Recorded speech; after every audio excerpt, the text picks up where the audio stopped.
Hello, my name is Brendon Forrest, and this channel, The Civil War, follows the American Civil War as it happened exactly 160 years ago.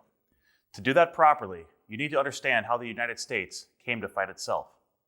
In the last Prelude episode, I said slavery was a root cause of the war. Today, I will discuss the domino effect of Southern secession from the Union. Welcome to Civil War.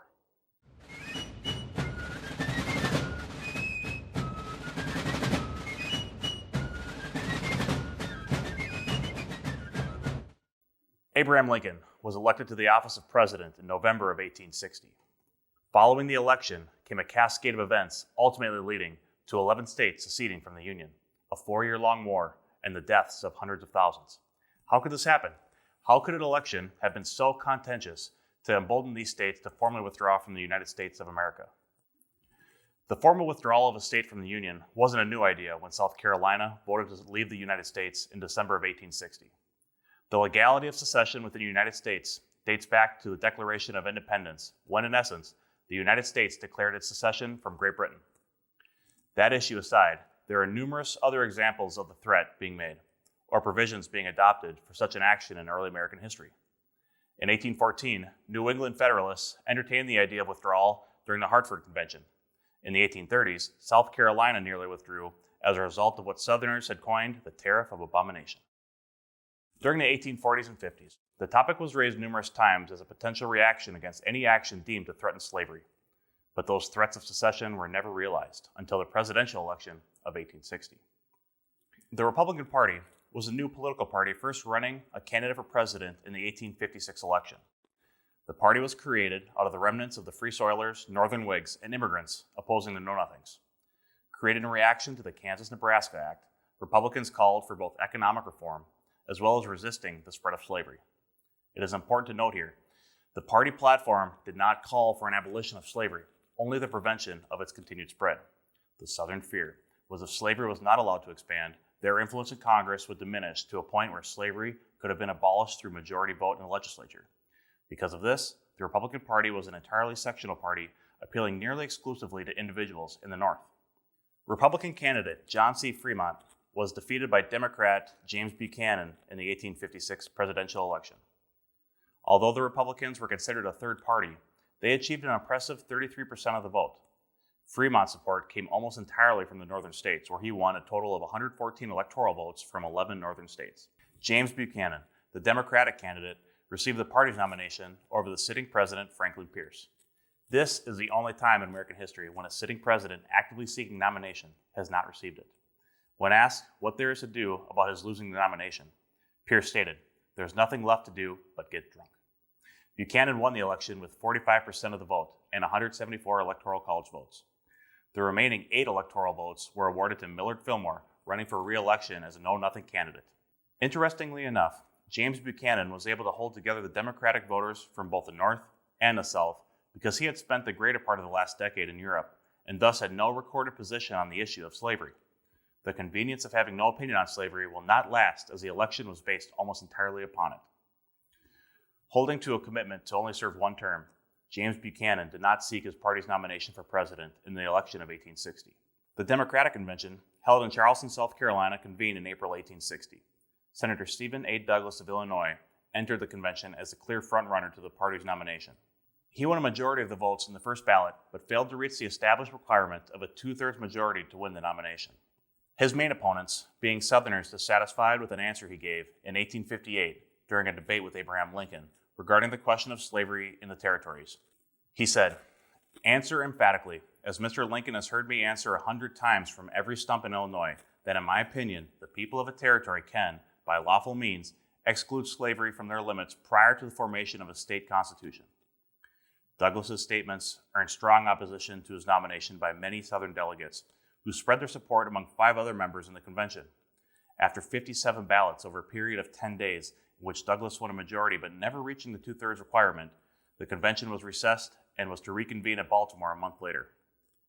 It was there, in Baltimore, where a majority of Southern delegates either walked out or boycotted the convention entirely, causing a split in the party, resulting in the nomination of 2 Democratic candidates for president. Douglas was nominated after the second ballot, the 59th overall. The Southern Democrats called their own convention. adopting a pro-slavery platform and nominating Vice President and later Confederate General John C. Breckinridge. It is important to note, Douglas and Breckinridge combined won 47% of the popular vote, while Abraham Lincoln only achieved a total of 39%. The 1860 Republican Convention nominated Abraham Lincoln, a moderate single-term Whig representative and failed Senate candidate from Illinois. His party's platform promised not to interfere with slavery in the South, but only to prevent its expansion within the territories.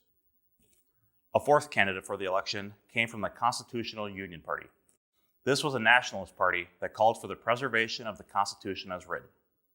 This included slavery, and thus drew the remaining know-nothings and Whigs who were unwilling to join either the Republican or the Democratic parties. They nominated John Bell from Tennessee as their candidate and hoped they could divert a crisis and continuation of the status quo. As in any election, minor party candidates also attempted to run.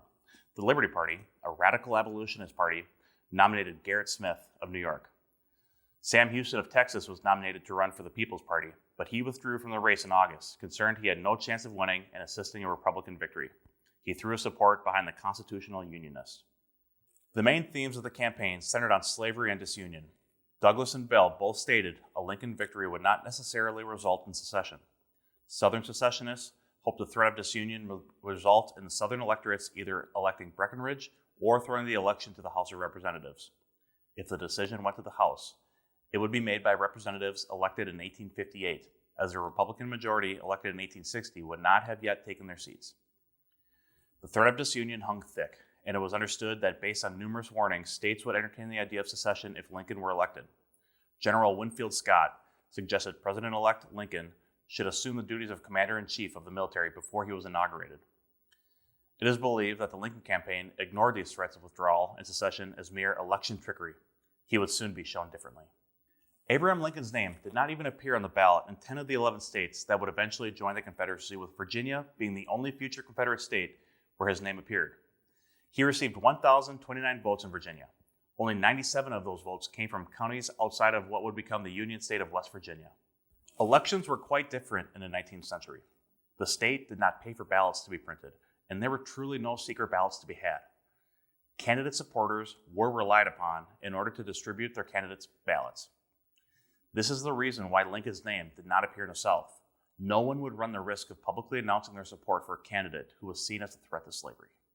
The election was held November 8, 1860, with a massive 81.2% voter turnout, the highest turnout of any election to date. After Andrew Jackson won his second term in 1832, all 6 subsequent presidents were single-term presidents, with the last 4 being elected with less than a majority vote. Sectionalism on the issue of slavery had split the country well before 1860, but it was here the final nail was driven home. In the election, Abraham Lincoln won the electoral vote, securing less than 40% of the popular vote. He won states north of the Mason-Dixon line, as well as California and Oregon in the far west. Unlike any election before, he failed to carry even a single slave state. Lincoln, in the 1860 election, won the second lowest popular vote percentage while still capturing the presidency in American history, coming in behind John Quincy Adams in the 1824 election. Abraham Lincoln won the presidency, carrying 18 states and 180 electoral votes. John C. Breckinridge took 11 states and 74 votes. John Bell won 3 border states and 39 votes.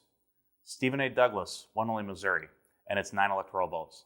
Illinois, home of Lincoln and Douglas, went for the new president-elect. A house divided indeed. Abraham Lincoln was elected to the highest office in America without having a single popular vote cast for him in 10 future Confederate states. Lincoln won, but many Southerners felt as if something nefarious had occurred. They felt as if the election was stolen. They felt that their rights were at risk. The path to disunion was laid. Talk again soon. If you want to learn why the 1860 presidential election was so contentious, click here and subscribe to the channel. Follow us on Facebook and Instagram. We'll see you next time.